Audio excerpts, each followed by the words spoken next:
بيضة صغيرة عمر يوم هعمل لكم فيديو عنهم. كنت قلت لكم برضو ان انا عندي بيض السمان بتاعي وديته الفقاسة علشان يفقس، ولما يجي هعمل لكم عنه فيديو. طبعا هما جم الاتنين مع بعض النهارده. انا جبت الفراخ الكتاكيت النهارده والسمان برضو جه معاه في نفس اليوم.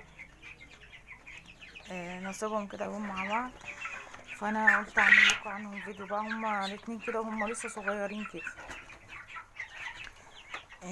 طبعا انا حطيتهم مع بعض علشان مش يعني مش سهل احط دول لوحدهم ودول لوحدهم في مكان واحط ده الاكل وده لا، سبتهم مع بعض كده. هما كويسين مع بعض وحلوين مع بعض اهوت، ما بيعملوش لبعض حاجه. فانا قلت ايه اصورهم لكم بقى وهما لسه اول يوم كده، ونشوف بنعمل لهم ايه اول يوم كده. طبعا انا حطاهم في البياضة دي او في البوكسة دي اهي، سلك هي كلها كويسة يعني، واخداهم كويسة. طبعا ده المية دي انا حاطة فيها كيس محلول جفاف. لازم كده اول يوم نجيب فيه كتاكيت صغيرة، سمان صغير، بط طالع لنا صغير، اي حاجة نحط له كيس محلول جفاف او شوية سكر في المية. انا جبت كيس محلول جفاف فضيته لهم في اللتر مية ده وحطيته لهم.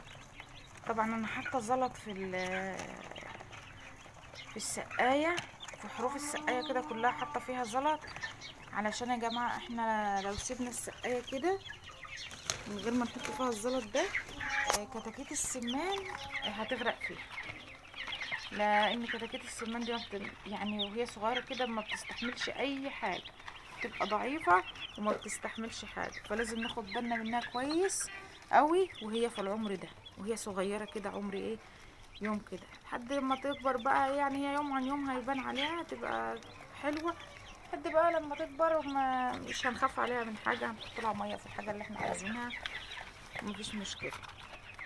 عشان كده انا ايه حطيت الزلط ده في السقايه. طيب ده عرفنا ان هو لتر ميه عليه كيس محلول جفاف. هنسيبه لما يشربوا كله يخلصوه. بعد كده هحط بقى ايه الميه اللي انا عايزاها، احط ميه بقى وايه في زي ما انا عايزه بقى، ميه عاديه. طيب الاكل بقى يا جماعه انا جايبه لهم عليقه اهي، علف ده علف البادي، اهو شويه منه، علف البادي تركيز 21، ده هياكلوه لمده 10 ايام. انا هبقى معاكم برضو كل اسبوع هصور لكم الفراخ دي الكتاكيت دي وكتاكيت السمان، واوريكم كل يوم عن يوم بيبقوا شكلهم ايه وبنعمل لهم ايه بس ده معروف ان هو هياكلوه لمده 10 ايام. بعد كده نغير لهم بقى ايه الكبير. انا هسيبهم مع بعض كده كتاكيت الفراخ دي وكتاكيت السمان دي لحد اما كتاكيت الفراخ دي تكبر شويه، يعني 10 ايام ولا حاجه هيبتدوا يحلو كده. هننزلهم بقى احطهم على الارض، وهسيب السمان زي ما هو كده، هسيب السمان ايه في البوكس زي ما هو كده لحد لما يكبر خالص ويبقى حلو كده جامد ينفع ننزله على الارض. وبعد كده نبقى ننزله هو ايه هو كمان على الارض. كيس المحلول اللي انا جبته اهو، عشان اللي مش عارف املاح معالجه للجفاف، ده بجنيه، كيس بجنيه ماشي. طبعا انا جبت الفراخ النهارده كانت ب7 جنيه ونص. سعر الفرخ النهارده الكتكوت النهارده 7 جنيه ونص. بسم الله ما شاء الله عمر يوم. بس حلو يعني، حلو الفرخ طري والفرخه حلو، فرزه اولى، فرزه نظيفه. اول حاجه عايزه فراخك تبقى ناجحه وفراخك تبقى جميله، تجيبي الفرخه الفرزه الاولى فرخ نظيف، ما تجيبيش الفرخ الرخيص اللي هو فرزة تانية او فرزة تالتة، ده ولا هياكل ولا بص هياكل منك، هياكل اكتر من ده كمان، بس مش هيكبر معاكي ومش هيشيل اوزان ومش هيبقى حلو، وممكن يعيش وممكن يموت. بصي مبيبقاش حلو خالص. انما ده بسم الله ما شاء الله. بصوا يا جماعه، انا قايده لهم لمبه شكلها ايه، اللمبه الصغيره اللي هي الوناسه دي اهي، قايدها لهم وبقيتها بالليل بس. يعني انا مش هقيتها ليل ونهار لان الجو حر زي ما انتوا عارفين، وهم مش هيستحملوها ليل ونهار. يعني جبت ايدها طول النهار مش هيستحملوا الحر ده، وبعد كده حتى لو سخن وهرجع اطفيها هيتعبوا. فانا بقيتها بالليل بس، بالليل بس. انا قمت الصبح بدري عشان اصورهم لكم، هم لسه جايين بالليل، كانوا جايين بالليل وانا ما عرفتش اصور لكم بالليل، فقمت الصبح بدري قلت اصورهم لكم اوريكم اللمبه وهي قايده. ما نخليهاش برضو قريبه منهم تحت، خليها ايه مرفوعه فوق كده. وهطفيها، يعني هطفيها دلوقتي، بس قلت ايه اوريها لكم الاول واصورها لكم الاول اهو. هما بقى بيدوروا على الاكل وياكلوا ويجروا يلعبوا مع بعض. بصوا يا جماعه، ده كانت سمانه، بصوا بيضه، ده مش فرخ ابيض، دي سمانه. انا عندي في السمان بتاعي الكبير كام واحده كده ايه ملونين، يعني ابيض على رصاصي كده، فطلعوا لي ايه كام سمانه، طلعت لي كام سمانه بيضه خالص زي دي كده. اما تكبر هوريها لكم شكلها ايه، ده شكلها جميل جدا. طبعا يا جماعه ده اول نتاج ليا من السمان، اول نتاج يطلع لي من السمان بتاعي، انا مش شارياه، ده البيض بتاع السمان بتاعي اللي انا وريته لكم في فيديو قبل كده، وقلت لكم ان انا هوديه الفقاسه يطلع عشان انا ما اشتريش. ده اول حاجه طلعت لي من النتاج بتاع السمان بتاعي.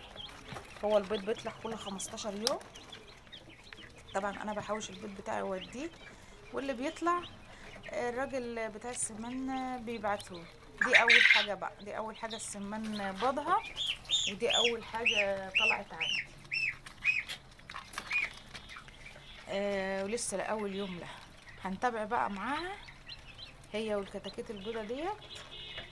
وكل اسبوع هنصورهم لكم هم بقى حجمهم قد ايه وبقى عمرهم قد ايه وعملنا لهم ايه وجبنا لهم ايه لحد باذن الله لما يكبروا. طبعا انا مصوره لكم الفراخ البيضه اللي عندي، بس صورتها لكم وهي ايه وهي كبيره،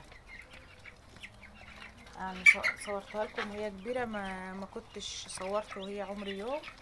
عشان كده لما جبت دول قلت هصورهم لكم هم عمر يوم كده اوريهم لكم، عشان نمشي في الدوره دي مع بعض من الاول خالص كده. حتى السمان برضو اللي صورت لكم بتاعي صورت لكم وهو كبير، ما كنتش عملت عنه فيديوهات وهو صغير، ما كنتش لسه عملت فيديوهات اصلا.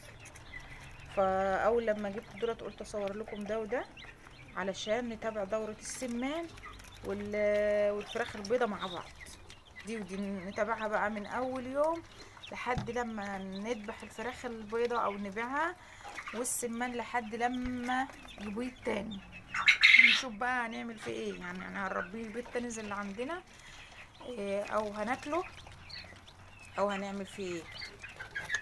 بس هنتابع مع بعض دول ودول من اول يوم، ان هو النهارده 12/7، ونشوف دولت هيقعدوا عندنا قد ايه، نشوف السمان هيقعد عندنا قد ايه لما يبيض او لما يجي عمره يندبح، وهنشوف الفراخ البيضه برضو هتقعد عندنا قد ايه، وحجمها هتبقى عامله ايه واوزانها هتبقى عامله ايه. وان شاء الله يكون الفيديو عجبكم وتستفادوا منه. لو حد عايز يسأل على اي حاجه بخصوص السمان برضو او الفراخ البيضه يسأل وانا هجاوب عليه. يا رب بقى تعملوا لي اشتراك للقناه واعجاب للفيديو وتقولوا لي ايه رايكم. مش عايزه اطول عليكم، يا رب فيديوهاتي تعجبكم. وان شاء الله هنعمل لكم فيديو تاني عن الفراخ البيضاء، نوريكم بقى قد ايه دلوقتي بقى عمره كام ووزنهم بقى كام او حجمهم بقى قد ايه، علشان نستفاد مع بعض. يا رب يكون الفيديو عجبكم. متنسوش بقى اشتراك الفيديو وعجبكم.